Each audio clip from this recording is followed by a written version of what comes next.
started. Sushma ji. एक दिवसीय अंतर्राष्ट्रीय वेबिनार में आप सबका स्वागत है। निश्चय ही प्रवासी हिंदी साहित्य का जो विमर्श है वो पूरे विश्व में छाया हुआ है। हिंदी का प्रवासी साहित्य और उसकी अवधारणा विषय जब मैंने चुना तो सबसे पहले मैं डॉक्टर डी विद्याधर जी से मिली और उनसे मैंने राम प्रसाद भट्ट जी का नंबर लिया। किसी तरह से उनसे समय मिला क्योंकि सर काफी व्यस्त रहते हैं, तो उनसे समय मिलने के बाद आज के इस कार्यक्रम की रूपरेखा बनी। निश्चय ही आज का ये कार्यक्रम आप सबको और हम सबको ज्ञानवर्धक रहेगा, एक नई दिशा देगा। आप सब प्रतिभागियों का अंतर्राष्ट्रीय वेबिनार में हृदय से स्वागत। आगे के कार्यक्रम के लिए स्वागत भाषण के लिए मैं अपने एचओडी बद्रुका वाणिज्य एवं कला महाविद्यालय के हिंदी विभाग के अध्यक्ष और उप प्राचार्य जी डॉक्टर राजेश अग्रवाल जी से निवेदन करती हूँ कि वे स्वागत भाषण दें। सर। धन्यवाद सुषमा जी। सर्वप्रथम तो मैं हमारे आज के अतिथि वक्ता प्रोफेसर राम प्रसाद भट्ट जी का हृदय से आभार व्यक्त करता हूं। उन्होंने इतने व्यस्त समय में अपने समय निकाल करके हम सबको समय दिया और यह वेबिनार में अपना भाषण रखने का हमें अनुमति दी, और उनकी अनुमति मिलने के बाद हम सब लोग हर्ष से ललायित हो गए कि उनको सुनने के लिए। और यहाँ पर मैं आप सभी का स्वागत करता हूँ। आज हमारे साथ हमारे संस्था के डायरेक्टर जनरल श्री प्रोफेसर अभिराम कृष्णा जी हमारे साथ में जुड़े हुए हैं। मैं उनका हृदय से आभार व्यक्त करता हूं। उनका भी बहुत ही व्यस्त अपने कार्यक्रम होता है, तो उस कार्यक्रम में भी उन्होंने समय निकाला और हमारे साथ इस कार्यक्रम में जुड़े। इसीलिए सर, आपका सहृदय मैं आभार व्यक्त करता हूं। आज यहाँ पर इस कार्यक्रम से जुड़ने के लिए लगभग 1000 लोगों ने इसमें अपना पंजीकरण किया है, और यह पंजीकरण एक अंतर्राष्ट्रीय वेबिनार के लिए हुआ है। तो मैं आपको बता दूं कि इस वेबिनार में अंतर्राष्ट्रीय लोग भी हमसे जुड़े हुए हैं, और हमारे पास मस्कट से, इराक से, इस्तांबुल से भी हमारे वेबिनार से लोगों ने पंजीकृत किया है। इसके अलावा देश भर के कोने कोने से लोगों ने इसमें पंजीकरण किया है, जैसे गोवा, झारखंड, पंजाब, वेस्ट बंगाल, उत्तर प्रदेश, आंध्र प्रदेश, महाराष्ट्र, तमिलनाडु, दिल्ली, जम्मू कश्मीर, आसाम, गुजरात, हरियाणा, केरला, मैसूर, कर्नाटका, चंडीगढ़, दिल्ली, कई जगहों से लोगों ने इस वेबिनार में अपना पंजीकरण किया है। मैं उन सभी प्रतिभागियों का हृदय से आभार व्यक्त करता हूं और स्वागत करता हूं कि उन लोगों ने इस पंजीकरण करके अपने आप को प्रोफेसर राम प्रसाद भट्ट जी को सुनने का एक अवसर मिला है। इस कार्यक्रम की शोभा बढ़ाने के लिए राम प्रसाद जी ने स्वयं अपना समय निकाला। मैं फिर एक बार पुनः उनका स्वागत करते हुए उनको आभार भी देता हूं कि इतने व्यस्त समय में उन्होंने हमें समय दिया है। और साथ ही साथ में जर्मनी से वे हैम्सबर्ग से यहाँ पर है, और विषय जो है प्रवासी साहित्य एवं उसकी अवधारणा।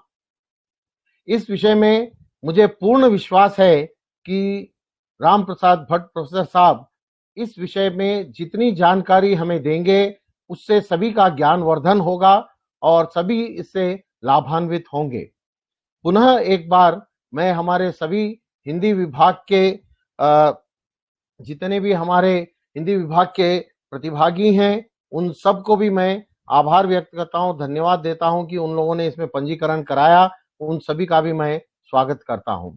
साथ ही साथ में मुझे एक बहुत ही विशेष टिप्पणी यहाँ पर देना आवश्यक समझता हूं मैं कि हमारा जो हिंदी विभाग है बद्रुका वाणिज्य महाविद्यालय का, ये हमेशा से सक्रिय रहा है और ऐसे कई कार्यक्रमों को हम लोगों ने आगे बढ़ाया है, और हमें पूर्ण विश्वास है कि हमारा विभाग ऐसे ही और कार्यक्रमों को आगे बढ़ाता जाएगा और हिंदी की सेवा के लिए हम हमेशा तत्पर रहेंगे।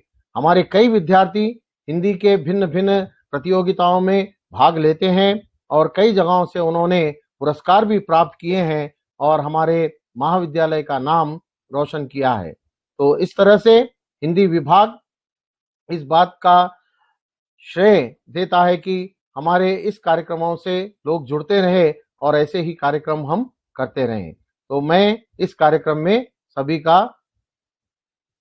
स्वागत करते हुए मैं अधिक समय न लेते हुए मैं सुषमा जी से निवेदन करता हूं कि वे जो है हमारे डायरेक्टर जनरल अभिराम कृष्णा जी को आह्वान करें। धन्यवाद। नमस्कार जी। नमस्कार सर। हमारे बद्रुका वाणिज्य महाविद्यालय के महानिदेशक जो हिंदी के क्षेत्र में उसको बढ़ावा देने के लिए, हमारे कॉलेज के सभी विभागों को बढ़ावा देने के लिए हमेशा तत्पर रहते हैं, ऐसे मुखिया के समक्ष हम निश्चय ही आगे बढ़ते रहेंगे। मैं प्रोफेसर अभिराम कृष्णा जी से निवेदन करती हूँ कि 2 शब्द शुभाशीष के तौर पर कहें। Sir. Good morning, good afternoon, good evening to all the participants from all over the globe. I'd like to thank the Hindi department of Badruka College of Commerce and Arts for giving me this opportunity. Sayyid Kasiram Gopikishan Badruka Educational Society was set up in 1950, its first college. This year, 2020, is a landmark year since we are celebrating 70 years of our existence. In other words, we are celebrating our 70 years Diamond Jubilee celebration. The last 70 years, the management has been engaged in creating an enlightened, spiritually inspired, morally upright, and socially committed citizens.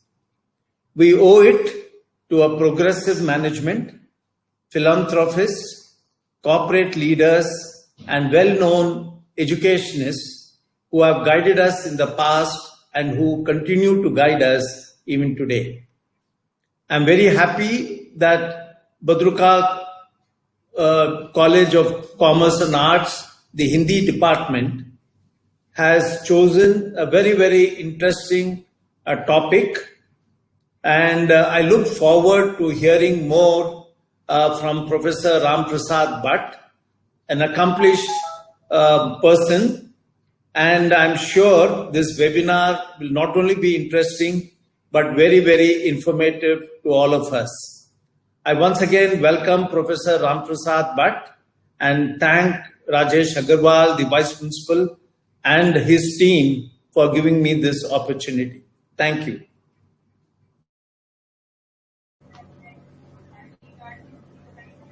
Thank you sir. मैं जब sir को इस वक्तव्य के लिए पूछने गई तो काफी बड़ी लंबी चौड़ी हिस्ट्री बनी। जैसे सर का अगर परिचय मैं अभी पढ़ने जा रही हूँ, मैं अगर पूरा परिचय पढ़ूं तो मैं उनको सुन नहीं पाऊंगी। प्रवासी साहित्य हिंदी साहित्य का बहुत विशेष विषय है। हिंदी साहित्य में एक अलग पहचान बनाई है। हिंदी हिंदुस्तान की खुशबू लिए पूरी दुनिया में फैली हुई है। हैम्बर्ग विश्वविद्यालय जर्मनी के एशियन अफ्रीकन संस्थान के भारतीय एवं तिब्बती संस्कृति एवं इतिहास अध्ययन विभाग में कार्यरत प्रोफेसर राम प्रसाद भट्ट जी का हिंदी और हिंदुस्तान के गौरव बढ़ाने वालों में प्रमुख स्थान है। प्रोफेसर राम प्रसाद भट्ट जी ने अपना कार्य क्षेत्र अध्यापन को चुनते हुए सन 1994 से 1996 तक लाडो लैंग्वेज स्कूल मसूरी उत्तराखंड में विदेशी छात्र छात्राओं को हिंदी और गढ़वाली भाषा सिखाने से शुरू किया। तत्पश्चात उसी स्थान पर 1996 से 1999 तक सीनियर लेक्चरर के रूप में अपनी सेवाएं दी। सन 2002 से 2003 में भारत विद्या एवं सेंट्रल एशियन स्टडी के मानविकीय संकाय में लाइप्जिग विश्वविद्यालय जर्मनी में हिंदी भाषा एवं साहित्य के प्रवक्ता बनते हुए हिंदी के वैश्विक विस्तार से जुड़े।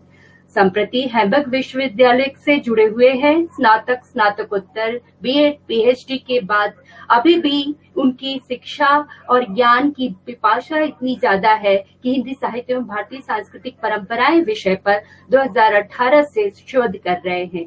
आपने 2 orientation programme for Hindi teacher training abroad विषय महात्मा गांधी अंतर्राष्ट्रीय हिंदी विश्वविद्यालय वर्धा से पूरा किया। 2011 में हैम्बर्ग फोल्क्स होchschule हैम्बर्ग जर्मनी सर्टिफिकेट से सम्मानित प्रोफेसर रामप्रसाद भट्ट जी ने विविध अकादमिक एवं प्रशासनिक कार्यों का सफलतापूर्वक संपादन किया।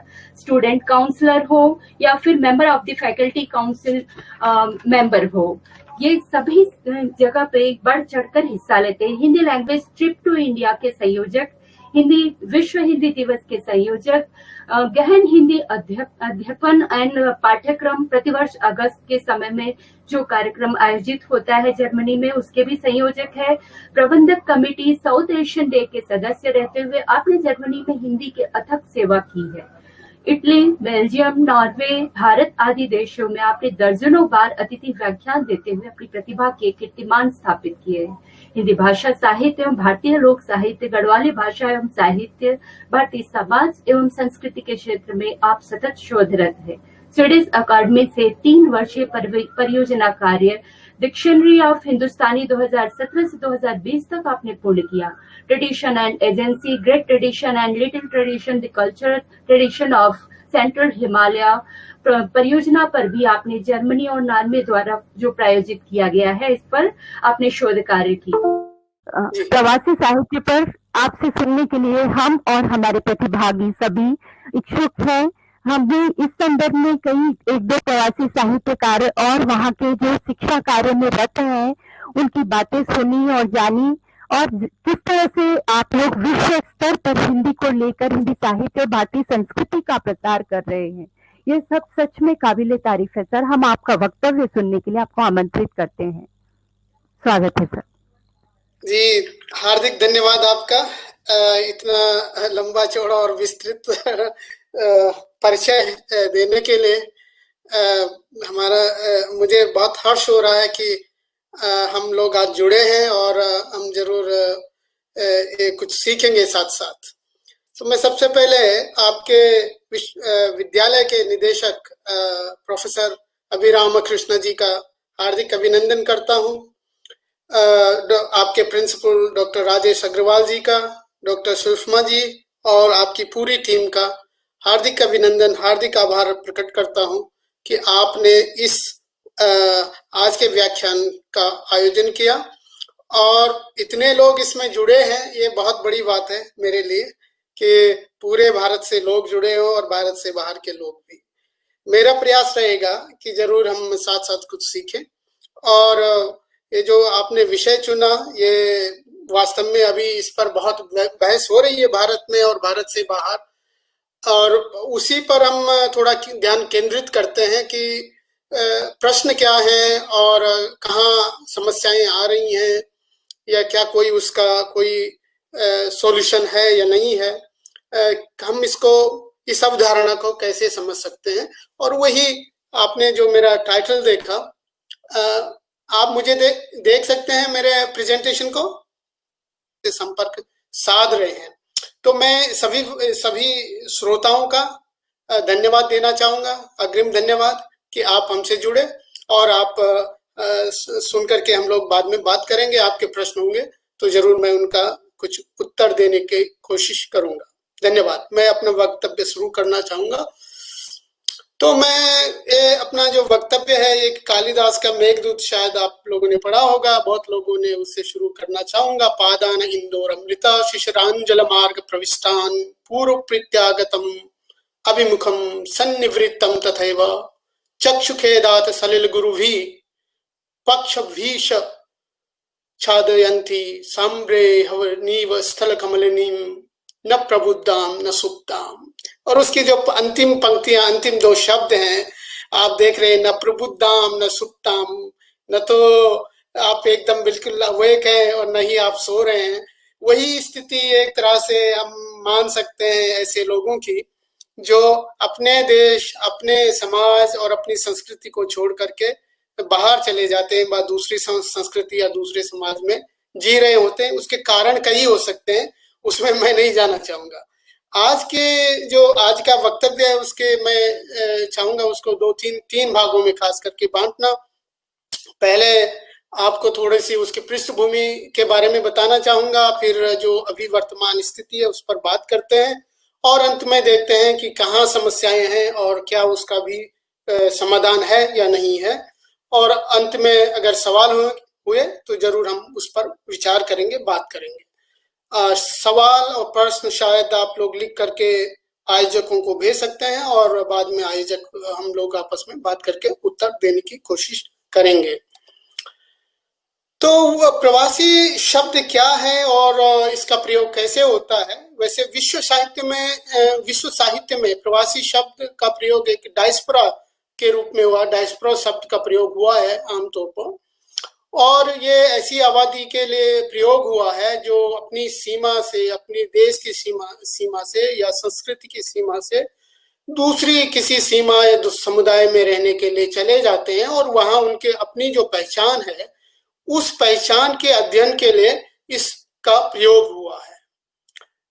प्रथम बार इसका प्रयोग जो जूइश लोग थे उनके संदर्भ में हुआ है, और जो जूइश लोग जो जैसे कहीं और चले गए थे, उस जो फलस्तीन उस समय उसे कहते थे उस समय, और वहां से जो बाहर गए उस दौरान जो उन लोगों ने अपने देश के संदर्भ में, अपने संस्कृति या समाज के संदर्भ में जो अनुवाद किए या जो कुछ लिखा उसी संदर्भ में इसका प्रयोग हुआ। लेकिन बाद में ये बहुत सारा इसका विस्तार बहुत फैल गया, खास करके जो जर्मन लोग जैसे अमेरिका गए या ऑस्ट्रेलिया गए या फिर दूसरे कोने में, विश्व के दूसरे कोने में गए, और वहां उन्होंने जो साहित्य लिखा, जिस साहित्य की रचना की, उसी संदर्भ में इसका प्रयोग हुआ है। और जर्मन में भी ये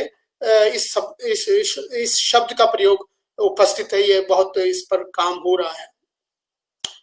ये एक डायस्पोरा जो स्टडी है वो एक इंटरडिसिप्लिनरी के स्टडी के फील्ड में आता है, और इसका मुख्य अध्ययन मानविकी और समाज विज्ञान और संस्कृति निर्विज्ञान, साहित्य, संगीत और कला के क्षेत्र में हुआ है।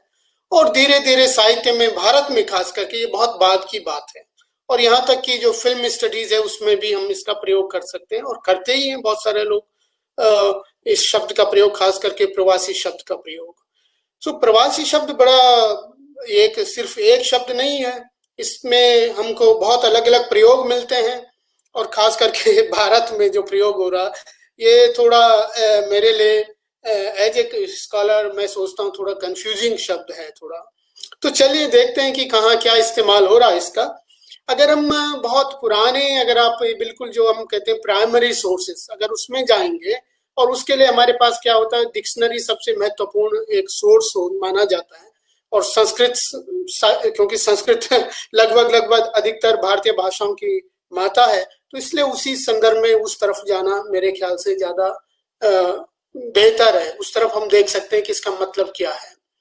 तो प्रवास शब्द और प्रवास, प्रवासन, प्रवासी, इनसे मिलकर के ये शब्द आगे बढ़ता जाता है, और उसका मतलब यही होता है कि जो अपने क्षेत्र से बाहर जाकर रहता है। और क्योंकि भारतीय सांस्कृतिक और सामाजिक और भौगोलिक संदर्भ में अगर आप देखेंगे, जब राजे रजवाड़े हुआ करते थे, जब देश स्वतंत्र नहीं हुआ था, उससे पहले भी और यहाँ तक कि अभी भी भौगोलिक क्षेत्र के आधार पर खास करके लोक साहित्य में इसका प्रयोग बहुत होता है कि एक जगह से दूसरी जगह जाने के लिए वो कहते हैं कि प्रदेश चले गए किसी दूसरी जगह जाने का। तो उसमें वो ज्योग्राफी का शायद प्रश्न अगर वो मिट भी जाता है, वो खत्म भी हो जाता है, तो संस्कृति और समाज और भाषा, ये तीन चीजें बिल्कुल वहां पे रहेंगी। जैसे कि अगर मैं पहाड़ से आकर के प्लेन्स में जाता हूँ, दिल्ली भी चला जाऊंगा, तो वहां के जो लोग हैं वो हमेशा यही कहेंगे कि प्रदेश चला गया। या फिर आप कहीं दक्षिण भारत जाते हैं तो उस संदर्भ में भी इसका प्रयोग होता है। तो कहने का तात्पर्य है कि एक ज्योग्राफिकल डेफिनेशन एक हो सकती है, लेकिन जो कल्चरल डेफिनेशन और जो लिंग्विस्टिक डेफिनेशन या जो सोशल डेफिनेशन वो अलग हो सकती है।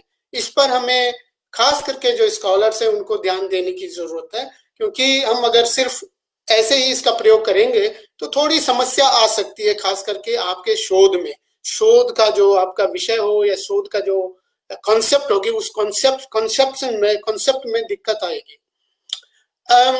जब हम देखते हैं तो उसमें सिर्फ प्रवासी नहीं बल्कि अप्रवासी और अप्रवासी शब्द का भी प्रयोग मिलता है। तो जब हम अगर संस्कृत डिक्शनरी में देखेंगे कि आ जो दीर्घ मात्रा आ की उसका प्रयोग अगर आप करते हैं तो उसका मतलब थोड़ा अलग हो जाता है, और कुछ साहित्यकारों ने इसका किया है।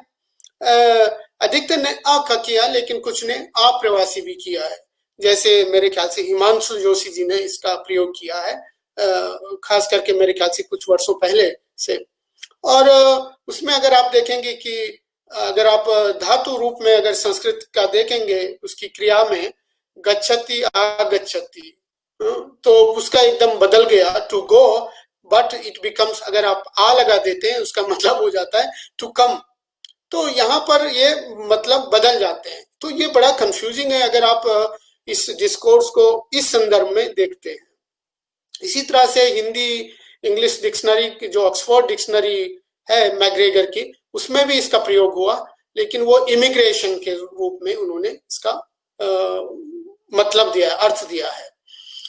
अगर हम आगे बढ़ेंगे और जो कंपैरेटिव एटिमोलॉजिकल डिक्शनरी है उसमें अगर आप देखेंगे तो वास्तव में प्रवासी शब्द का, प्रवास का मतलब हमें मिलता है, इसकी एंट्री मिलती है, और ये बहुत पुरानी एंट्रीज हमको मिलती है, और वो मिलते सीधे जाकर के आपको ऋग्वेद में, आपके बहुत जगह प्राकृत में भी इसका प्रयोग हुआ है, और बहुत सारी जगह पे इसका प्रयोग है। दुर्भाग्य है कि इस तरफ किसी का अभी तक ध्यान नहीं गया।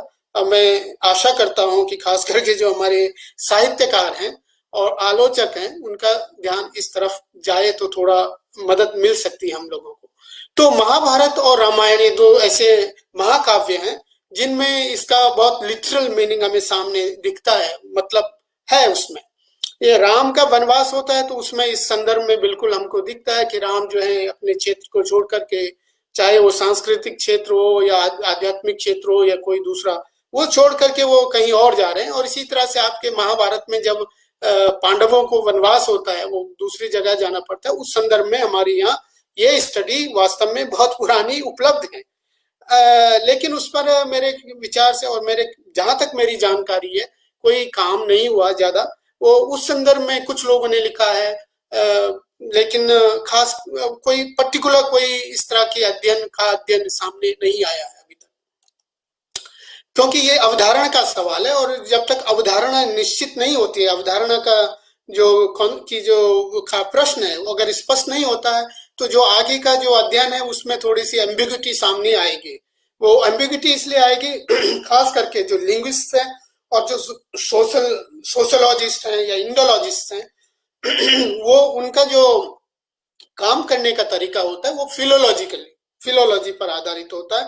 और फिलोलॉजी का मतलब है माफ कीजिए कि आप शब्द की जो पृष्ठभूमि है उसी को लेकर आप आगे बढ़ते हैं, और साहित्य के आधार पर भी ही आप किसी समाज, संस्कृति या देश या भूगोल का अध्ययन कर सकते हैं। और आप इंडोलॉजिस्ट मेरे ख्याल से आपको मालूम होगा कि यही उनका तरीका होता है, उसी आधार पे हम लोग काम करते हैं। अब आगे बढ़ेंगे तो हमको देखेंगे भाई तो माइग्रेशन है क्या, ये जो सारे टर्मिनोलॉजी जो प्रयोग होते हैं उसका, तो उसमें आप देखिएगा एक तो शब्द है इन माइग्रेशन का आप्रवासन, जो है कि आप अंदर आ रहे हैं किसी देश में, या फिर आप जो आउट माइग्रेशन होता है, आउट प्रवासन होता है, वो बाहर जाने का होता है। तो ये भी एक अलग तरीका है देखने का।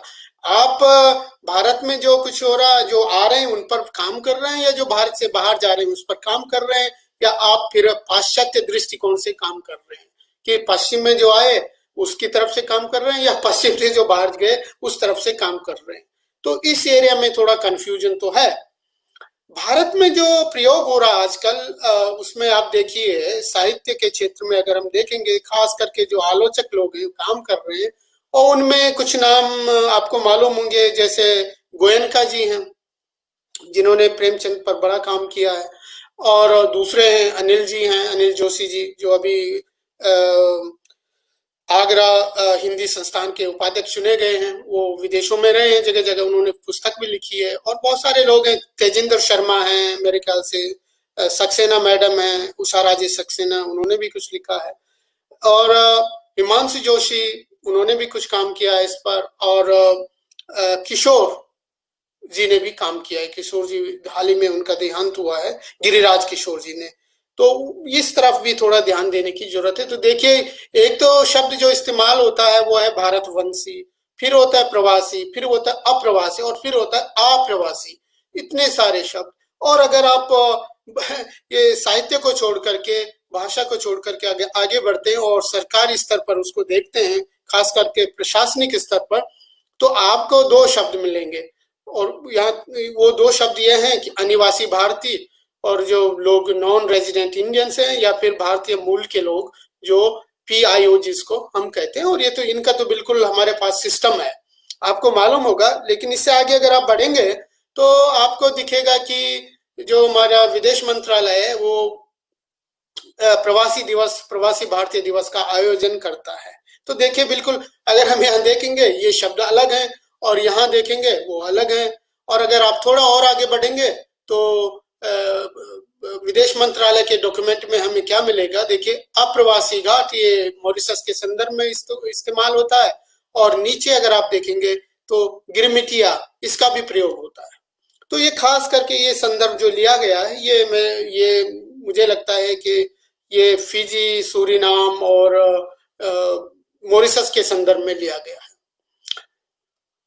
और जब हम आगे बढ़ते हैं, देखने की कोशिश करते हैं कि क्या उपलब्ध है, तो बहुत सारी चीजें, मुझे खुशी है कि जो हमारे अनिल जोशी जी हैं, अनिल जोशी शर्मा लिखते हैं, उन्होंने एक पुस्तक निकाली 2018 या 19 में शायद छपी है वो, उसमें उन्होंने इसका जिक्र किया है, प्रवासी साहित्य और संस्कृति के द्वंद्व के संदर्भ में। और वहां पर वो कुछ लोगों का जिक्र करते हैं, खास करके जो कथांतर नाम से जो एक पुस्तिका छपी थी शायद उसका, और हिमांशु जोशी का भी उन्होंने जिक्र किया, आप देख सकते हैं यहाँ पर। और फिर आगे बढ़ते हैं, सूर्य प्रकाश भगत वगैरह, इनका उनकी जो पहली कहानी छपी थी उसका जो टाइटल था विनाश, 1934 में छपी थी। लेकिन इसी संदर्भ में जो मैंने यहाँ दिखा नहीं सकता हूँ आपको, गोयनका जी ने प्रेमचंद जी का जिक्र किया है। और प्रेमचंद जी ने एक कहानी लिखी, लगभग मेरे ख्याल से 1928-26 कभी वो जिक्र करते हैं इसका, या 34 में शायद वो कहीं और छपी है। लेकिन इससे पहले प्रेमचंद जी लिख चुके हैं। और प्रेमचंद जो है वो एक ऐसे कपल का जिक्र करते हैं जो भारत से बाहर गए हैं, और वो मेरे ख्याल से शूद्र से संबंधित, वो शूद्रा नाम की वो कहानी है, और उस पर वो विचार करते हैं। और उसका जो जीवन है देश और समाज से बाहर जाने का, और उसकी वो जो गति होती है, उसका जो अनुभव है, उस पर वो विचार करते हैं।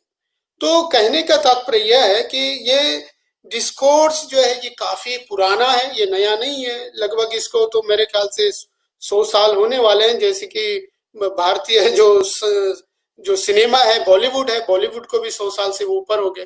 तो क्योंकि बॉलीवुड का भी इसमें एक बड़ा महत्व है, तो उस तरफ भी जाने की जरूरत है। उसमें मैं नहीं जाना चाहूंगा अभी, शायद बाद में आपको थोड़ी बहुत 1-2 वाक्य में आपको बताना चाहूंगा कि यूरोप में उसका क्या प्रभाव हुआ।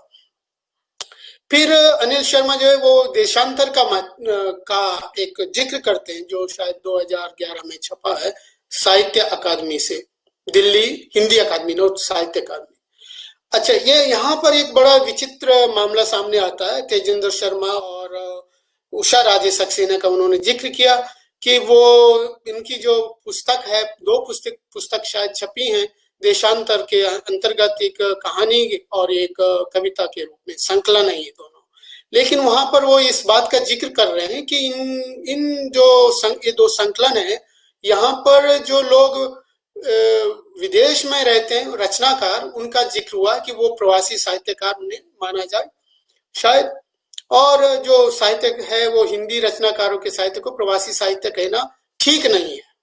तो जो साहित्य है उसे प्रवासी ना माना जाए, लेकिन साहित्यकार को प्रवासी शायद मान रहे हैं। और उसमें जो है जो सूरीनाम, फिजी और मॉरिशस के जो लेखक हैं उनको उसमें शामिल नहीं किया गया है। अगर ये सच है कि वो जो जैसे अनिल शर्मा लिख रहे हैं कि मॉरिशस, सूरीनाम के लेखकों को न केवल निकाला गया बल्कि उनके साहित्य को हिंदुत्ववादी, अधकचरा, नॉस्टैल्जिया से भरा ऐसी कोई श्रेणी में रखा गया। तो इस संदर्भ में अगर आप बात करते हैं तो ये मेरे ख्याल से और उलझ जाता है मामला। ये सही है गलत है इसमें मैं नहीं जाना चाहता, क्योंकि मैं निजी किसी डिस्कोर्स में पढ़ना नहीं चाहता, क्योंकि मैं तो एक स्कॉलर हूँ और स्कॉलर की ही दृष्टि से मैं बात करना चाहूंगा। तो उस पर मैं फिर बाद में आता हूँ। अभी हम थोड़ा आगे बढ़ते हैं कि जो गिरमिटिया शब्द का प्रयोग होता है वो तो बहुत पुराना है। उसमें आप देखिए कि कितने पहले 19वीं सदी के मध्य में भारत से जो लोग गए, सूरीनाम वगैरह, वो उनका बड़ा योगदान है, उनको आप नकार नहीं सकते। क्योंकि जो भारतीय संस्कृति थी और भारतीय समाज का ताना बाना है, जो सोच है, विचार है, उनके प्राचीन साहित्य से, प्राचीन संस्कृति से, या उनके जो संस्कार हैं उससे, वो बहुत महत्वपूर्ण है, खास करके लिटरेरी डिस्कोर्स में। वो जो बाद का जो विकास है उसके मुताबिक, उसके सापेक्ष मुझे लगता है ये जो डिस्कोर्स है महत्वपूर्ण है। इस पर बहुत ध्यान देने की जरूरत है, जो कम दिया गया है। प्रवासी हिंदी साहित्य का काफी अध्ययन हो ही रहा है, और जैसे मैंने जिक्र किया था गोयनका जी का, तो उन्होंने 2016 में जो रिपोर्ट दी है, जो किताब पुस्तक लिखी थी, 2015 में जब विश्व हिंदी सम्मेलन हुआ था मध्य प्रदेश भोपाल में, तो उस समय ये पुस्तक छपी थी, और 2011 में भी उन्होंने एक पुस्तक छापी थी इसी प्रवासी साहित्य के संदर्भ में। तो वहां उन्होंने ये जो प्रवासी साहित्यकार, में हम इसको ब्रैकेट में रखते हैं, कि उनका जो जिक्र किया है वो एक तो गिरमिटिया, और फिर दूसरा उससे पहले, गिरमिटिया से पहले, और फिर स्वतंत्रता के बाद जो लोग आते हैं। तो इसी संदर्भ में शायद इसका जो अध्ययन है वो होना चाहिए, क्योंकि जो लोग बहुत पहले निकल गए, आपको शायद मालूम होगा कुछ लोगों को, कि जब हम भारत और यूरोप की संस्कृति और समाज का आदान प्रदान के बारे में जब अध्ययन करते हैं, तो हमें मिलता है कि जो यहाँ जो रोमा लोग हैं, जिप्सीज जिनको कहा जाता है, वो वास्तव में भारत से आए हैं, और वो 7वीं सदी से लेकर के और 11वीं सदी तक उनका जो प्रागमन माना जाता है, जो माइग्रेशन माना जाता है वो है, और वो यूरोप में फैले जगह जगह, और अब तो वो अमेरिका में भी मिलते हैं। अगर आप उनकी भाषा और उनके साहित्य, उनकी संस्कृति का अध्ययन करेंगे, तो आपको, मतलब जो हम कह सकते हैं in English we would say striking similarity we find there.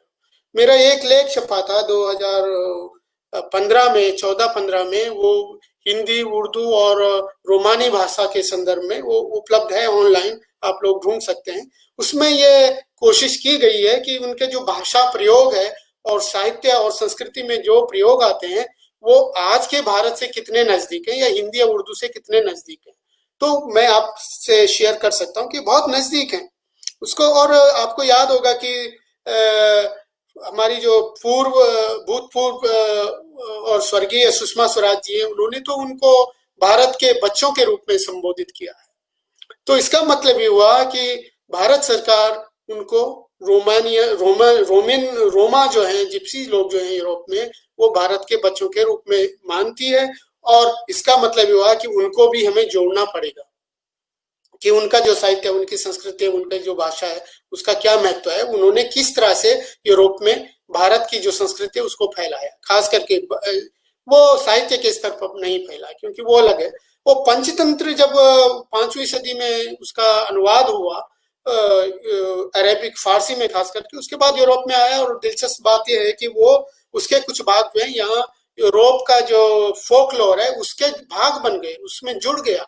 आप देखिएगा इटली, स्पेन, जर्मनी, बुल्गारिया वगैरह, रोमानिया, वहाँ का जो फोकलोर है उसमें आपको वास्तव में जो पंचतंत्र की जो कहानियां हैं उसके बहुत सारे पार्ट आपको मिलेंगे, वो यहाँ के फोकलोर का भाग बन गया। उसके बाद जो बाद में जो कॉलोनियल पीरियड के समय जो स्थिति या जो विकास होता है, वो 20वीं सदी में, वो बड़ा दिलचस्प है, क्योंकि वो तो फोर्सफुली लोगों को देश से बाहर निकाला गया, ले जाया गया। अफ्रीका हो या मॉरिशस हो या सूरीनाम हो, क्योंकि वो कामगार के रूप में उन लोगों को ले जाया गया। और उनका जो टर्म जो प्रयोग होता है वो है गिरमिटिया। तो इसको हम जो बाद का जो विकास है, जो स्वतंत्रता के बाद जो लोग भारत यहाँ आते हैं, यूरोप में आते हैं, इंक्लूडिंग माई सेल्फ, तो मैं तो यहाँ एक तरह से मेरी शिक्षा दीक्षा, मेरी सारी पढ़ाई, मैं पैदा भारत में हुआ, मेरी सारी शिक्षा भारत में हुई, मुझे हिंदी अच्छी आती है, मैं भारतीय संस्कृति को बहुत अच्छी तरीके से जानता हूँ। मैं कहने का मतलब ये है कि मैंने जो कुछ जिया वो बिल्कुल वहां जिया, बाद में बल्कि यहाँ आ गया तो थोड़ा जो कष्ट हुआ होगा वो जो मेरा कष्ट है, मुझ जैसे लोगों का कष्ट, और खास करके जो हम प्रवासी साहित्यकार जिनको मानते हैं आज, उनका जो कष्ट है, वो जो गिरमिटिया लोग हैं उनके कष्ट से बिल्कुल अलग है। वो हम उनको एक साथ नहीं रख सकते। अगर आप उसकी जांच पड़ताल करेंगे तो वो बिल्कुल अलग मिलेगा आपको। उनकी सोच अलग है, उनका भाषिक संदर्भ अलग है, उनका भाषिक प्रयोग अलग है, उनकी जो भारत को देखने की दृष्टि है वो अलग है, क्योंकि उनका अनुभव बिल्कुल अलग है। उनको क्योंकि जबरदस्ती वहां से ले जाया गया, और इसी संदर्भ में डायस्पोरा शब्द का भी वास्तव में प्रयोग हुआ है। तो प्रवासी प्रवचन अथवा डायस्पोरा डिस्कोर्स में कम से कम दो महत्वपूर्ण आयाम शामिल हैं। पहला तो इसका नामकरण, और दूसरा उसे निर्देशित प्रश्न, जैसे कि प्रवासी किसे कहा जाए और इसके क्या मानदंड हो सकते हैं, क्यों होने चाहिए, जो मानदंड है वो क्यों होने चाहिए, और जो नामकरण है वो किस आधार पे हम उसका कर सकते हैं। तो ये बहुत गंभीर विषय है वास्तव में, अगर आलोचना की दृष्टि से देखा जाए। क्योंकि होता क्या है आमतौर पर कि लोग कॉपी कैट कुछ लोग करते हैं, ऐसा नहीं है, लोग सोचते हैं, बहुत लोग सोचते हैं, जैसे मैंने गोयनका जी का नाम लिया, किशोर जी का नाम लिया, जो दूसरे लोग जो अभी 2-4 लोगों ने पीएचडी भी की है, उन लोगों ने अच्छा काम किया, उन लोगों ने, तो उधर हो रही है, बहस हो रही है, लेकिन वो काफी नहीं है, हमें थोड़ा पीछे जाने की जरूरत है। तो एक व्यवस्थित विषय के रूप में डायस्पोरा स्टडी का अध्ययन, वो जैसे मैं पहले बता चुका हूं कि लगभग 20वीं सदी में सामने आता है, और जो समाजशास्त्रीय दृष्टिकोण है वो बाद में आता है, लगभग थोड़ी देर बाद आता है, और लगभग 21वीं सदी में जाते जाते इस पर बहुत काम हो चुका है, खास करके यूरोप में और अमेरिका में और दूसरी दुनिया के दूसरे देशों में। भारत में भी इस पर काम हुआ है, वो बहुत बाद में हुआ है, वो लगभग 21वीं सदी हम उसको मान सकते हैं, 21वीं सदी के लगभग वही काम हो रहा है। उससे पहले तो कम ही काम मिलता है। हाँ, कहानियां लिखी गई हैं, लेकिन कोई ऐसा डिस्कोर्स के संदर्भ में काम ज्यादा मिलता नहीं है। कुछ लोग देखिए क्या करते हैं कि जो पहचान का एक तरीका है उस पर ध्यान देते हैं, और कुछ लोग क्या करते हैं कि प्रवासी साहित्य में ज्ञान मीमांसीय प्रश्न का अध्ययन करते हैं, स्टडी ऑफ एपिस्टेमोलॉजिकल क्वेश्चन। ये थोड़ा मेरे ख्याल से थोड़ा मुश्किल हो सकता है, अगर आप लोग चाहें तो इस पर हम बात कर सकते हैं आगे। तो ये दोनों चीजें हैं, जो एपिस्टेमोलॉजिकल और सोशल कैटेगरीज, ये जो आइडेंटिटी के जो क्राइसिस होते हैं, इन पर बहुत ध्यान दिया जाता है, और इसी के माध्यम से इस फील्ड में ये निश्चित किया जा सकता है कि किसको हम वास्तव में एक प्रवासी साहित्यकार कह सकते हैं या प्रवासी साहित्य कह सकते हैं। इस पर मैं बाद में फिर वापस आऊंगा। अभी क्या स्थिति है देखिए, अगर आप ऑनलाइन देखेंगे तो प्रवासी साहित्य के संदर्भ में इतनी बहस हो रही है। अगर आप ऑनलाइन देखेंगे तो मुझे गूगल में मैंने ढूंढा तो 5,10,000 एंट्रीज आपको मिल गई है। तो ये तो सिर्फ देवनागरी में जो एंट्रीज हैं वो हैं, और अगर आप अंग्रेजी में मतलब रोमन स्क्रिप्ट में अगर डालेंगे तो आपको और ज्यादा एंट्रीज आपको दिखती हैं।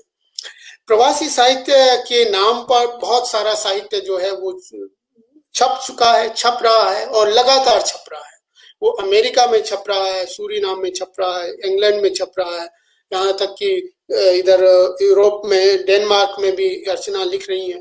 तो अलग अलग साहित्यकार हैं, उनकी अप्रोचेस भी थोड़ी थोड़ी अलग अलग। अगर आप उनको सही ढंग से पढ़ेंगे, अगर आप सुषम बेदी को पढ़ते हैं और अगर आप अभिमन्यु अनंत को पढ़ते हैं, और अगर आप फिर बाद के जो साहित्यकार जैसे अर्चना पैनुली को पढ़ेंगे, या मोहन राणा हमारे मित्र हैं उनको पढ़ेंगे, या तेजेंद्र शर्मा को पढ़ेंगे, तो थोड़ी अप्रोच उनकी अलग मिलेगी। एक जरूरी बात शायद यहाँ पर बताना जरूरी है कि मोहन राणा जैसा और दिव्या माथुर और सुषम बेदी और ये जो लोग हैं, ये भाषा की तरफ काफी ध्यान दिया है लोग, खास करके मोहन राणा ने, वो सोच करके बात करते हैं। और जो कहानियां हैं, कहानियों में जो वो अलग पुट हमको दिखता है, वहां पर ज्यादातर जो समाज का ताना बाना है उस तरफ ज्यादा ध्यान जाता है। तो इस तरफ भी जो है ये थोड़ा सा फर्क पड़ जाता है अगर आप रामदेव धुरंधर को पढ़ते हैं या फिर तेजिंदर शर्मा को पढ़ते हैं, तो वो अलग है, वो अनुभव अलग है एकदम बिल्कुल।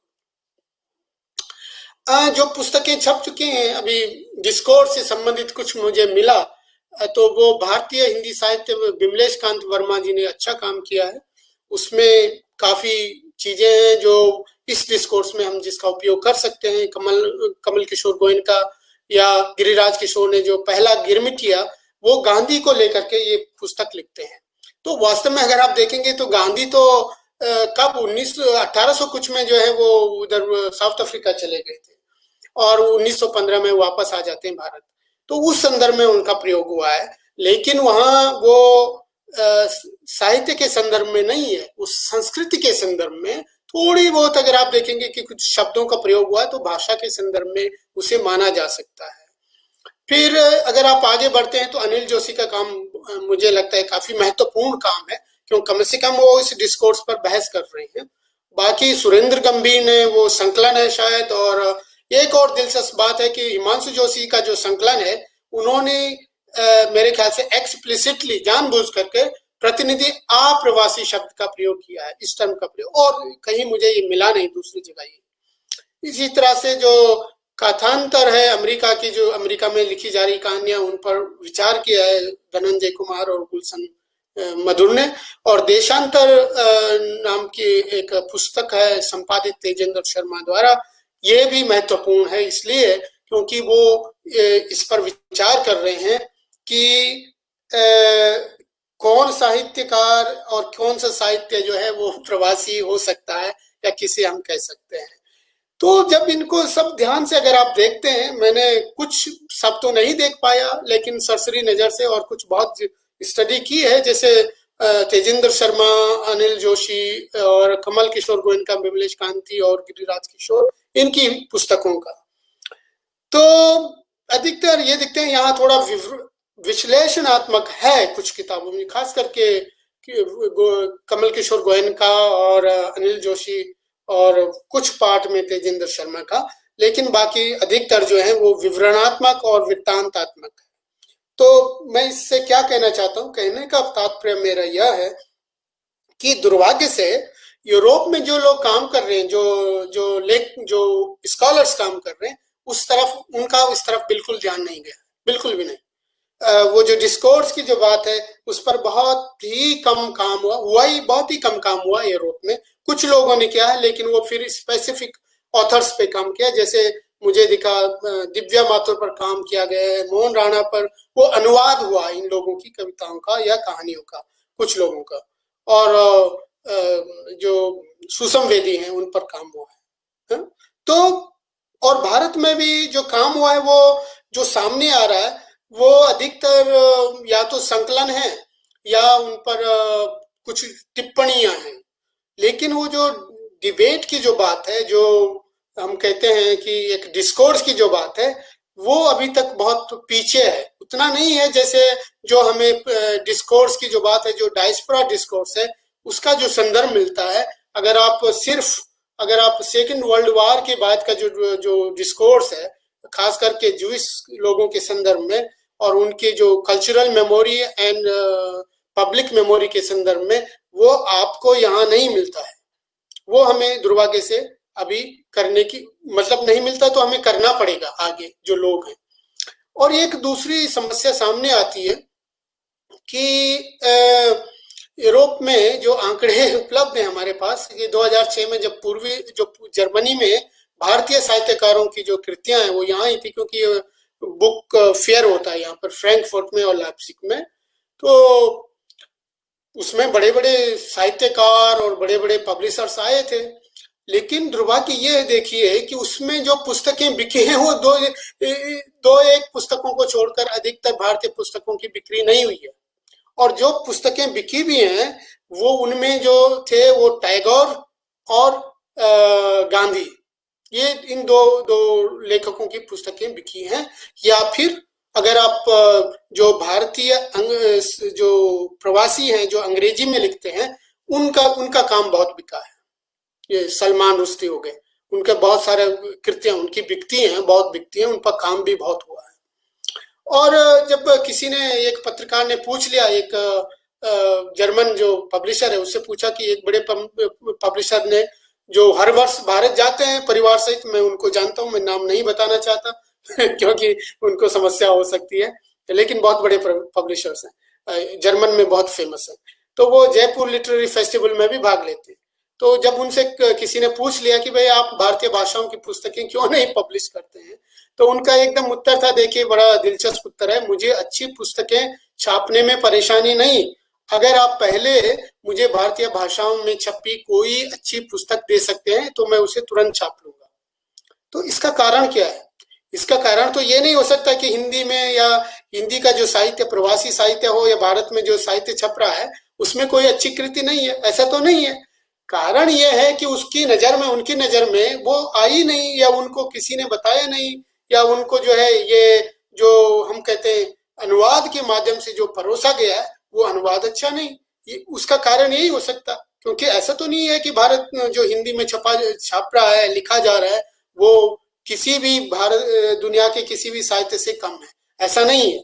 आप प्रेमचंद को ले लीजिए, आप शैलेश मटियानी को ले लीजिए, आप आधुनिक जो सुषम बेदी को ले लीजिए, प्रवासी में मोहन राणा है, सक्सेना मैडम है, उषा राजे सक्सेना, दिव्या माथुर ने भी अच्छा लिखा है, ये सब लोग जो लिख रहे हैं तो अच्छा लिख रहे हैं, लेकिन उनका जो ट्रांसमिशन हो रहा है, वो जो आगे बढ़ रहा है, बढ़ रही बात, वो ये यहाँ नहीं आ रही है।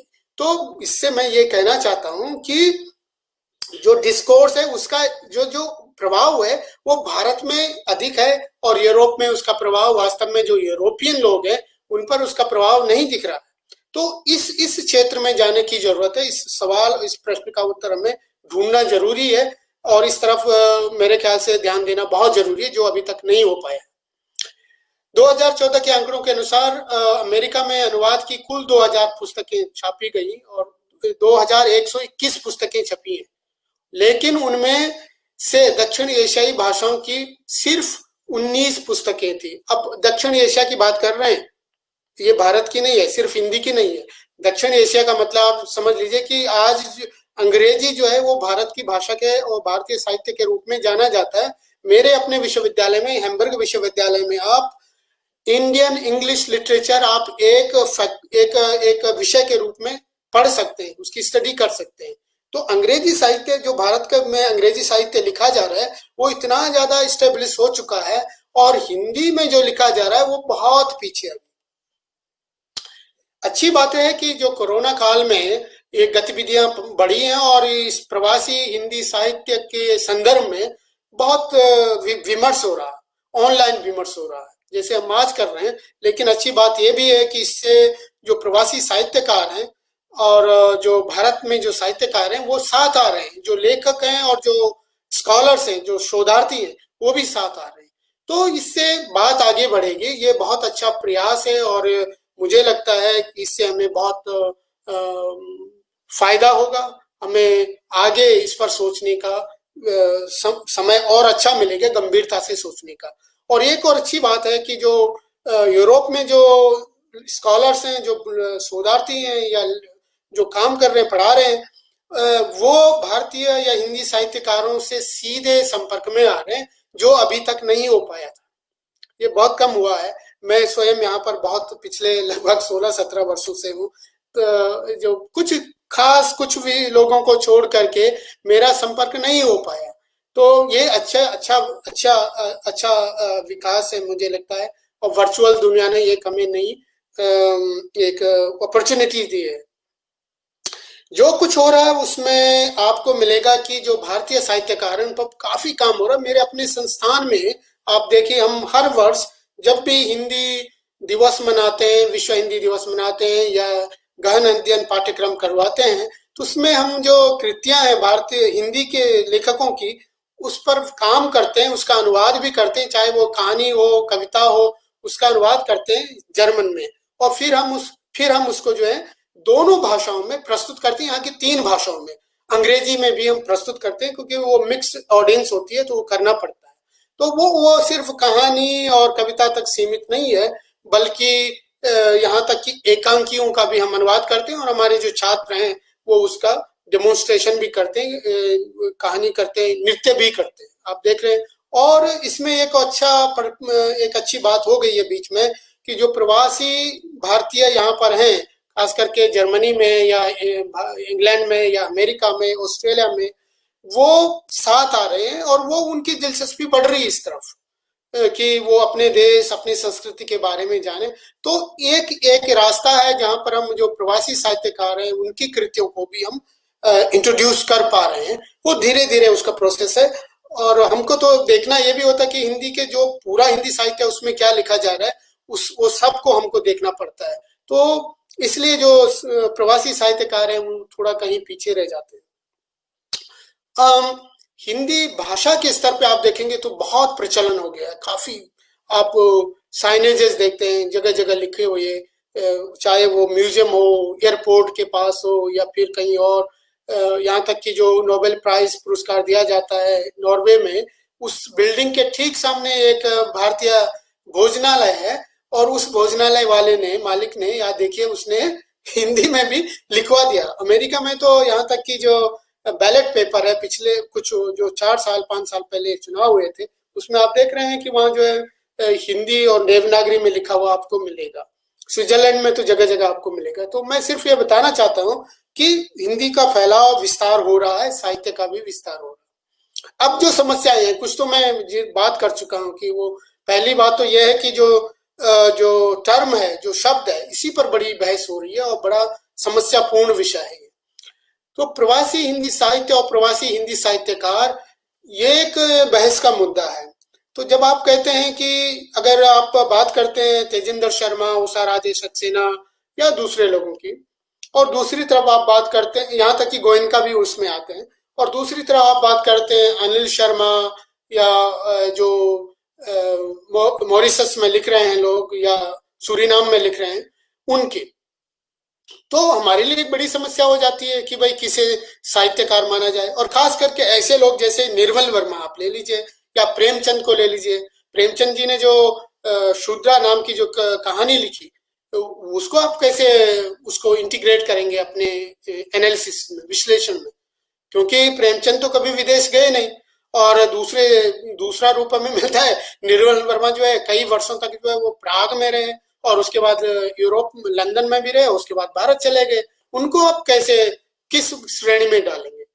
तो ये बड़ी समस्या। तो एक पैटर्न सामने दिखता है कि हमें इस तरफ जाने की जरूरत है कि साहित्य जो है, क्योंकि अगर आप, मेरे ख्याल से मुझे थोड़ा, मैं आगे जाने की कोशिश करूंगा इसमें, अगर आप देखेंगे कि साहित्य का जो क्षेत्र है उसके जो पार्ट है, एक तो जिसके जो हमारा साहित्य है उसमें मैं ज्यादा नहीं जाना चाहूंगा, लेकिन इधर आप देखेंगे कि हिस्टोरिकल फिक्शन या रियल फिक्शन जो है उसमें जो जो पार्ट होते हैं, खास करके आपके जो कैरेक्टर हैं, आपकी जो सेटिंग है वो कहानी की या उपन्यास की, उसका जो प्लॉट है, उसके जो महत्वपूर्ण तत्व हैं या उसकी जो बैकग्राउंड है उसको, या उसका जो समय है उसको कैसे लेंगे, वो जो किस भूगोल में लिखा जा रहा है, और उसके जो कैरेक्टर्स हैं, चरित्र हैं, वो उनका क्या, उनका सामाजिक सांस्कृतिक, उनकी सामाजिक सांस्कृतिक भाषिक लिंग्विस्टिक पृष्ठभूमि क्या है, ये देखने की, और जो साहित्यकार है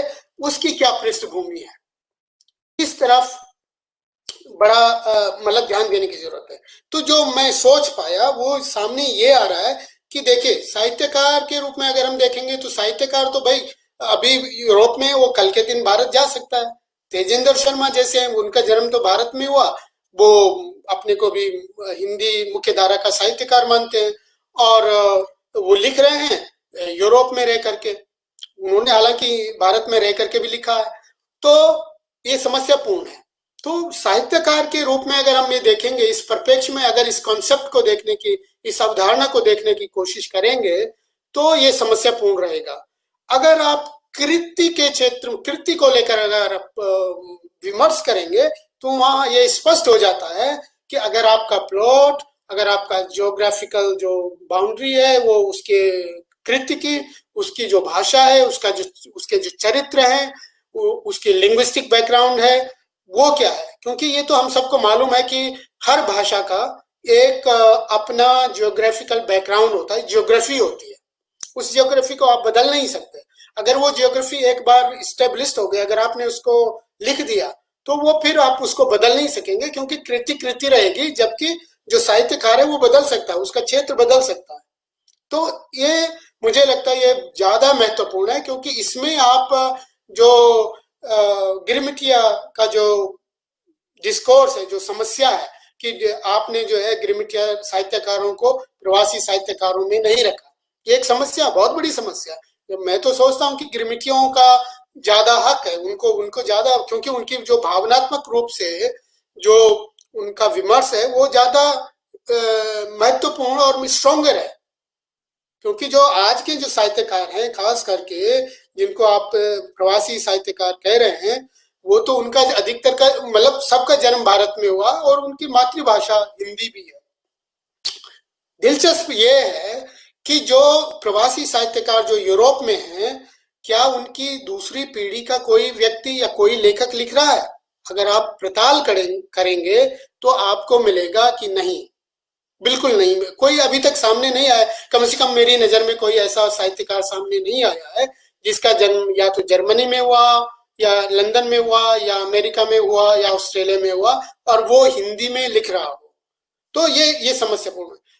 अगर आप उसी पैरामीटर्स को, उसी कॉन्सेप्ट को अगर आप अंग्रेजी में ले जाएंगे, तो अंग्रेजी में हमें बहुत सारे दिख रहे हैं जिनका जन्म अमेरिका में हुआ, लंदन में हुआ, या ऑस्ट्रेलिया में हुआ, वो लिख रहे हैं। और यहाँ तक कि मैं आपको बता सकता हूँ कि जर्मनी में भी कुछ ऐसे लोग हैं जो जिनके मतलब हाफ इंडियन आप उनको मान सकते हैं, क्योंकि या तो माता इंडियन है या पिता इंडियन है, तो वो जो लिखते हैं वो जर्मन में उनकी ज्यादा पकड़ है, वो जर्मन में लिखते हैं।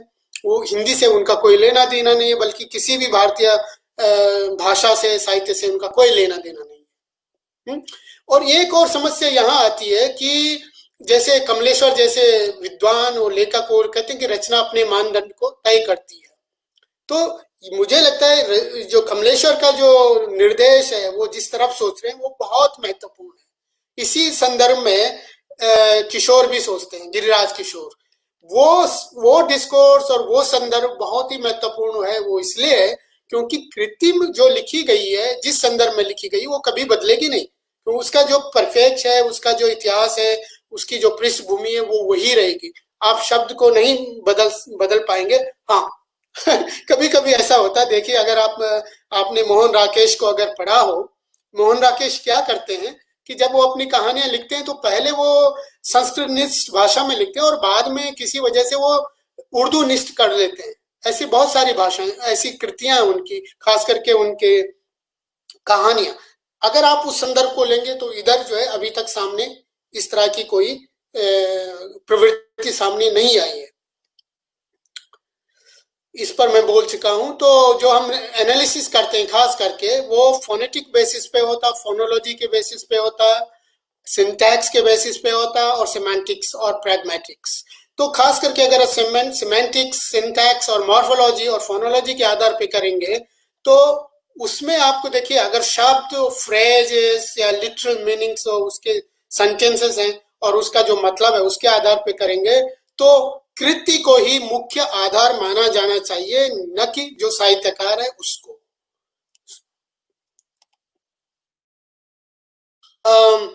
मैं कह चुका हूं भौगोलिक दूरी जो है वो अब आज के संदर्भ में बदल चुकी है। जब मैं पहली बार यहाँ आया था 2002 या 2001 में, तो उस समय यहाँ से फोन भी नहीं कर सकते थे, बहुत महंगा था। तो जो मेंटल डिस्पोजिशन है, जो मेरी सोच है, उसमें फर्क पड़ गया। मुझे जो कहते हैं ना कि याद आना, अपने यहाँ की याद आना, वो अलग है। अब आप उसी पैरामीटर्स को अगर आप आज के संदर्भ में लीजिए, जब हम बात कर रहे हैं, जो आज का साहित्यकार है वो भारत में जन्मा, इधर आ गया, उसका तो लगातार भारत से बिल्कुल आदान प्रदान हो रहा है, रात दिन वो अपने परिवार से बात कर रहा है। लेकिन उसी पैटर्न, उसी कॉन्सेप्ट को आप गिरमिटिया जो साहित्यकार है उसमें अगर देखेंगे, वो एकदम बिल्कुल अलग होगा। वो वास्तव में वास्तविक जो डायस्पोरा लिटरेचर है उसको माना जाना चाहिए, वो बहुत महत्वपूर्ण है। लेकिन इसका मतलब ये नहीं कि मैं ये कह रहा हूँ कि जो अभी लिखा जा रहा है वो डायस्पोरा की कैटेगरी में नहीं आता, वो भी आता है, वो आता है, बिल्कुल आता है। लेकिन साहित्यकार जो है उस पर, उस संदर्भ में देखना बहुत जरूरी है। और मुझे लगता है कि कृति को ही मुख्य रूप से उसके मध्य में रखना चाहिए। सांस्कृतिक प्रवेश में बहुत बदल गया है, क्योंकि अगर आप 2001, 2 या 90 के दशक को अगर आप देखेंगे, इंग्लैंड का जो जीवन है, और आप देहरादून, मसूरी या दिल्ली या फिर आप हैदराबाद जहाँ से आप हैं, या कुछ लोग गांव क्षेत्र में से भी होंगे, नांदेड़ जैसी जगह, तो आप देखेंगे कि आज का जो समय, आज की जो संस्कृति है वो बहुत बदल गई है। पिछले 20 वर्षों में बहुत ज्यादा बदल गई है। आप एकदम बिल्कुल उसी तरह के कपड़े पहन रहे हैं, वही खान पान भी वही हो रहा है। आप जो कुछ यहाँ मिलता है, मुझे लगता है कि पहले बहुत लोग कहते थे अरे आप वहां से कुछ लाइए, लेकिन अभी वो सब कुछ दिल्ली एयरपोर्ट पे मिल जाता है। तो उसका एक संबंध होता है, हमारा जो संपर्क किसी चीज से, ऑब्जेक्ट से बनता है, वो सब्जेक्टिव भी होता है, लेकिन जो रिसर्चर है उसको ऑब्जेक्टिव रूप से उसको देखने की जरूरत है। सबसे बड़ी कमी जो मुझे अभी डिस्कोर्स में दिखी, वो एक तो सांस्कृतिक परिवेश में जो परिवर्तन आया उसका कोई ध्यान नहीं दिया गया है। इंफॉर्मेशन टेक्नोलॉजी के संदर्भ में कोई ध्यान नहीं दिया गया है। रोमानी साहित्य का ही जिक्र नहीं आता, उसका जो सेंटी और रोमा, या जिनको यहाँ पे जिप्सी कहा जाता है, उनके संदर्भ में कोई आज तक कोई विचार नहीं हुआ है। अब भारतीय भाषा का जो कुछ भारतीय भाषाओं में लिखा जा रहा है, या जो प्रा भारतीय भाषाओं में लिखा जा रहा है, जैसे अंग्रेजी में या जर्मन में या फ्रेंच में या दूसरी भाषाओं में, उस पर भी हिंदी वालों ने ध्यान नहीं दिया है। अब ये क्यों ध्यान नहीं देते हैं, ये थोड़ा प्रश्न का विषय है, क्योंकि एज ए स्कॉलर हम लोगों को ध्यान देना जरूरी है कि वहाँ, क्योंकि बात तो अल्टीमेटली हम बात करते हैं सोसाइटी की, हम बात करते हैं भावना की, हम बात करते हैं सब स्वानुभाव की, जो स्वानुभूति और स्वानुभाव की बात है उसकी बात करते हैं। खास करके आप स्त्री विमर्श में और दलित विमर्श में तो यही शब्द मुख्य है। भूगोल की बात क्यों नहीं होती, ये भी कम हो रही है। और द्वितीय पीढ़ी के जो साहित्यकार हिंदी में बिल्कुल नहीं उपलब्ध है, उस पर भी कोई बात नहीं होती। उसका मेरे ख्याल से उसका जो विषय है, उसका जो डिस्कशन है, उसकी जो वार्ता है, वो खास करके सांस्कृतिक और रोजगार के संदर्भ में होनी चाहिए। वो क्योंकि यही दो चीजें ऐसी है जो इसको रोकती हैं। मानदंड और गुणात्मकता का प्रश्न आता है कि जो कुछ लिखा जा रहा है, जैसे कि मैंने पहले कहा कि कुछ लोगों ने जो गिरमिटिया साहित्य लिखा गया, उसके बारे में इतने भयंकर विशेषणों का प्रयोग किया है, जो मुझे लगता है जो एक अध्येता के रूप में मैं उसे स्वीकार नहीं कर पाऊंगा, क्योंकि वो स्वीकार्य होना भी नहीं चाहिए। सहानुभूति की बात की मैं कर चुका हूँ। पब्लिकेशन की बड़ी समस्या, आप अगर देखेंगे कि अगर आप हिंदी में देवनागरी में कुछ यहाँ पब्लिश करना चाहते हैं, प्रकाशित करना चाहते हैं, उसकी यूरोप में कोई सुविधा नहीं है, बिल्कुल नहीं, और लोग करना भी नहीं चाहेंगे क्योंकि वो बिकेगी नहीं। जैसे हमने पहले देखा, मुद्रण की गलतियां भारत में जो छपता भी है, उसकी गलतियां आपको देखेंगे कितनी बड़ी गलतियां करते हैं, बहुत ज्यादा ऑर्थोग्राफी की गलती होती है। और वर्धा विश्वविद्यालय के अगर वेबसाइट पर आप जाएंगे, वहां जितनी भी कृतियां अपलोडेड हैं, उनमें भी बड़ी भयंकर समस्याएं सामने आती हैं।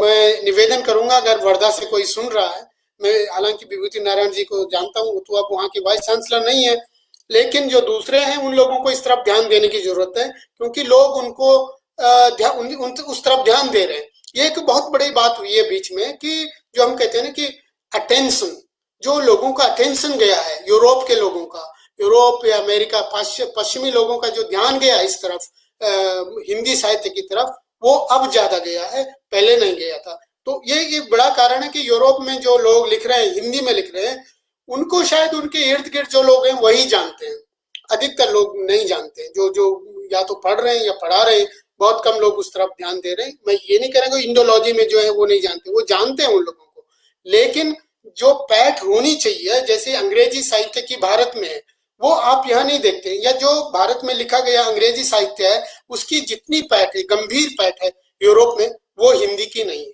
वो समस्या है। प्रोत्साहन की कमी है, बिल्कुल अच्छे अनुवाद की बड़ी कमी है, और व्यंजना के स्तर पे तो बहुत समस्या आती है, क्योंकि अगर आपको भाषा या तो जर्मन अंग्रेजी भाषा का अच्छा ज्ञान नहीं है और हिंदी दोनों भाषाओं का अच्छा ज्ञान नहीं है, तो आपका अनुवाद बेकार है, कूड़ा है, हालांकि आप कर लेंगे, लेकिन वो जो जब दूसरा व्यक्ति उसको पढ़ेगा, जिसकी जो हिंदी बिल्कुल जानता ही नहीं, तो वो उसका जो सांस्कृतिक परिप्रेक्ष्य है उसको नहीं जानेगा। नॉस्टैल्जी की बात आई, संवेदना की बात आई, भाषा शैली का बड़ा थोड़ी समस्या आती है, थोड़ी कहीं कहीं, ये मैं सब कह चुका हूँ। तो मैं सोचता हूँ ये मैं कुछ ज्यादा ही कह चुका हूँ और बहुत समय आप लोगों ने सुना ध्यानपूर्वक। मैं आपको हार्दिक धन्यवाद देना चाहता हूँ। अगर प्रश्न हो तो जरूर आप लोग पूछें। बहुत बहुत धन्यवाद सर।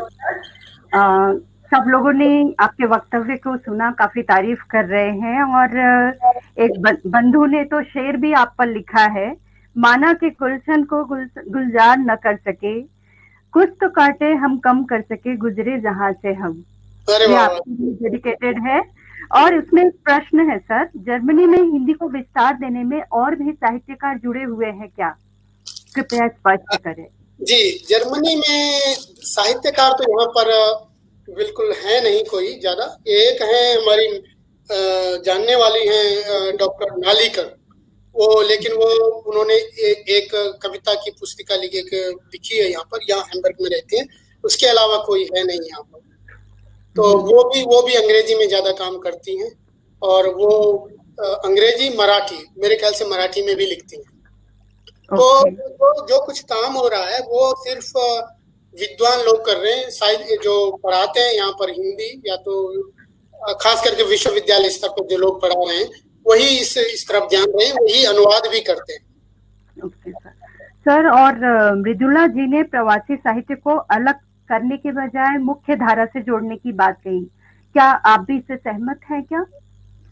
देखिए, अगर साहित्यकार के स्तर पर आप देखते हैं तो आप रख सकती हैं, लेकिन अगर मैं जो कुछ भारत में हो रहा है, भारतीय साहित्य में जो डिस्कोर्सेस जिन पर बहस चल रही है, अगर हम जो प्रवासी साहित्य है उसको मुख्य धारा के साहित्य से जोड़ते हैं तो फिर तो आपका दलित साहित्य भी नहीं होना चाहिए, और फिर आपका जो विस्तृत विमर्श है इसकी भी जरूरत नहीं होनी चाहिए। तो मुख्य कारण ये है कि जो डिस्कोर्स का सवाल है, क्योंकि आप भूगोल की बात करते हैं, आप संस्कृति की बात करते हैं, आप जो चरित्र है उसकी बात करते हैं, आप प्लॉट की बात करते हैं, आप समय की बात करते हैं, उसका जो ताना बाना है उसकी बात करते हैं। तो उस संदर्भ में मैं सोचता हूँ एज ए स्कॉलर, मैं सोचता हूँ कि नहीं, ये बिल्कुल ये साहित्य अलग है, ये थोड़ा, क्योंकि इसके निर्माण की जो शैली है वो अलग है और उसकी पहचान अलग है। क्योंकि अभी इतनी बहस हो चुकी है, आप उसको अलग नहीं कर सकते। बहस होनी ये चाहिए कि क्या जो साहित्यकार है वो लिख रहा है, क्या वो प्रवासी साहित्यकार है या नहीं है, उस पर बहस हो सकती है। क्योंकि उसको आप मान सकते हो कि वो मुख्य धारा का हो सकता है, लेकिन जो कृति है, कृति में जैसे पहले मैंने कहा, कृति की एक अपनी भाषा होती है, उसकी अपनी पृष्ठभूमि होती है, चाहे वो कहानी हो, कविता हो, उपन्यास हो। वो जिस संदर्भ में लिखी गई है, या जो उपन्यास जिस संदर्भ में लिखा गया है वो महत्वपूर्ण है। और खास करके डिस्कोर्स में अगर आप जर्मन साहित्य की भी बात करते हैं तो उसमें भी इस तरह की बहस हमें मिलती है, और जो इस साहित्य में तो है ही, अंग्रेजी में भी है, अंग्रेजी में भी इस पर बहस है, और फ्रेंच में बड़ी बहस होती है इस पर। जी सर, मैं सहमत हूँ। आशा करती हूँ कि हमारे सभी प्रतिभागी इस बात से सहमत होंगे, और आज के वक्तव्य से हम लोगों ने कुछ नया जरूर लिया। प्रवासी शब्द की एक विस्तृत व्याख्या, प्राचीन से लेकर अब तक की जो प्रवासी का विस्तार है साहित्य और कृति और साहित्यकार के स्तर पर आपका विभाजन, सच में हृदय से मैं आपको धन्यवाद देती हूँ। औपचारिक धन्यवाद ज्ञापन के लिए मैं डॉक्टर राजेश अग्रवाल जी से निवेदन करती हूँ, कृपया वे धन्यवाद ज्ञापन करें।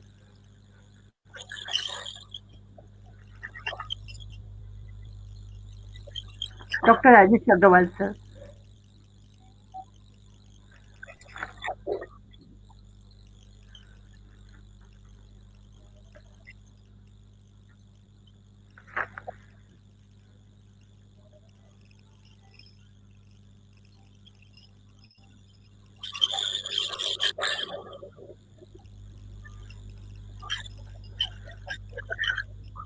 पुनः एक बार आप सब लोगों के सामने प्रस्तुत हुआ हूं। मैं हृदय तल से प्रोफेसर राम प्रसाद भट्ट जी का बहुत बहुत धन्यवाद अर्पित करता हूं। उन्होंने इतनी व्यस्तता में भी समय निकाल करके इतना सार गर्भित व्याख्यान प्रस्तुत किया कि जितने भी प्रतिभागी हैं उन सब ने प्रशंसा के शब्द कहे हैं।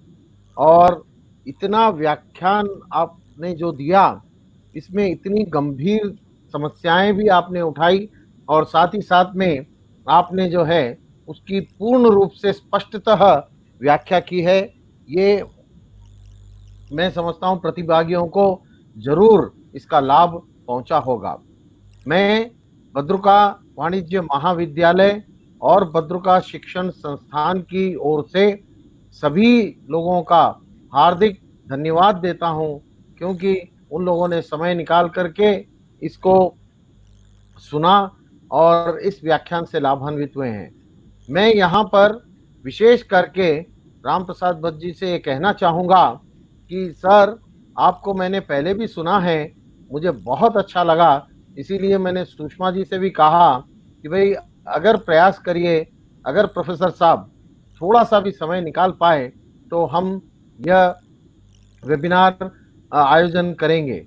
तो ये हमारा सौभाग्य रहा है भद्रुका शिक्षण संस्थान और हिंदी विभाग का कि आपसे हम जुड़ सके और आपने हमें समय दिया। इसीलिए पुनः एक बार मैं कर कमलों से आपका धन्यवाद अर्पित करता हूं सर, जो आपने हमें जो है समय दे करके हमें गौरवान्वित किया है। साथ ही साथ में मैं सभी प्रतिभागियों का भी धन्यवाद देता हूं और विशेष करके मैं हमारे मैनेजमेंट की ओर से हमारे मानद मंत्री श्री मुकुंद लाल जी भद्रुका, हमारे डायरेक्टर जनरल प्रोफेसर अभिराम कृष्णा, हिंदी विभाग के हमारे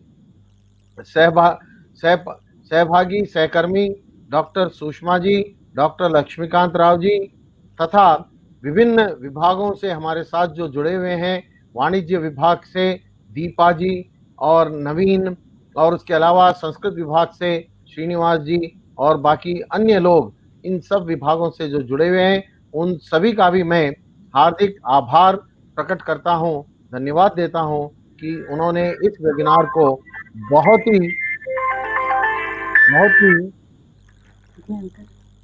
बहुत ही सक्सेसफुल बनाया, बहुत ही अच्छे से यह वेबिनार हुआ है। और अंत में मैं सभी से निवेदन करता हूं कि YouTube के चैट बॉक्स में सभी को जो है फीडबैक लिंक दिया गया है, वो तुरंत फीडबैक लिंक आप भर करके उसमें भेज दें तो आपको आपके जो प्रमाण पत्र हैं वो मिल जाएंगे। और राम प्रसाद भट्ट जी, फिर आपसे हम मुलाकात जरूर करेंगे, आपका सानिध्य हमें प्राप्त होता रहेगा और जब कभी आप हैदराबाद पधारें तो हमें जरूर सूचित करें, हम आपके लिए आंखें बिछाए बैठे रहेंगे। बहुत बहुत धन्यवाद आपका, जो आपने हमें समय दे करके गौरवान्वित किया। धन्यवाद सर जी। मैं आपका हार्दिक धन्यवाद देता हूं कि आपने इसका आयोजन किया और मुझे अवसर दिया। बिल्कुल, बहुत अच्छा लगा। नहीं, बहुत अच्छा लगा सर, बहुत अच्छा लगा। सर, मैं इस मंच से आपसे क्षमा चाहती हूँ, आपको मैंने क्लास में पहली बार फोन किया था और आपने मैसेज किया। थोड़ा क्योंकि कोरोना की वजह से थोड़ा काम बढ़ गया यहाँ, क्योंकि बहुत सारी चीजें जैसे मीटिंग्स वगैरह होती हैं तो वो भी ऑनलाइन हो रही हैं। और चूंकि मैं थोड़ा सा 2-4 अपने जो हमारी हम एग्जीक्यूटिव मीटिंग्स होती हैं तो जाना पड़ता है, इससे काम बढ़ गया। पर नहीं, अच्छा किया आपने और मुझे खुशी है कि मैं थोड़ा समय निकाल पाया और मुझे बड़ी खुशी है कि इतने लोग जुड़ पाए और अगर मैं कुछ कर सका तो मुझे बहुत खुशी है कि कुछ हम लोग कुछ सीख पाए साथ साथ। और जरूर, बिल्कुल। तो आपका हार्दिक धन्यवाद, आपके पूरे संस्थान का, भद्रुका संस्थान का, आपके जो डायरेक्टर हैं अभिराम कृष्णा जी का, आप प्रिंसिपल साहब राजेश अग्रवाल जी का, डॉक्टर सुषमा जी का और सभी श्रोताओं का जो जहाँ से भी जुड़े हैं। बिल्कुल आपका हार्दिक धन्यवाद। और हाँ, जरूर अगर कभी कोई सवाल होता तो ईमेल मेरे ख्याल से सबसे उत्तम माध्यम है, तो थोड़ा सा लगता है उसमें उत्तर देने में, पर हम देते हैं। जी बहुत धन्यवाद। बहुत बहुत धन्यवाद सर। नमस्कार। नमस्कार जी। ओके नमस्कार सर। ओके, नमस्कार। थैंक यू, धन्यवाद। धन्यवाद। पाशा जी लाइव बंद कर देंगे? हाँ